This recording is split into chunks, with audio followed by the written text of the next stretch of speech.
In this video, I will walk you through a detailed comparison between two distinct setups for the URLIFE T16 electric bike to help you decide which configuration best handles your daily commute. When we look at the T16, it is clear that this bike targets a specific balance of value and performance, often outshining competitors in the budget category. On one hand, you have the standard urban setup optimized for lightweight city travel, while the upgraded configuration prioritizes long-range stability. The standout contrast here involves the battery efficiency and motor response. The URLIFE T16 features a compact frame design that makes it a winner for storage, but when comparing it to larger e-bikes on the market, you really have to weigh the trade-off of portability versus raw power. In my analysis, the standout feature of the T16 is its responsive throttle control, which feels much smoother than other models in this price bracket.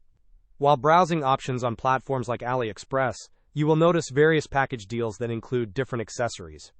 It is important to look at the specific motor wattages and battery capacities listed in the product descriptions to ensure you are getting the version that supports a full day of riding.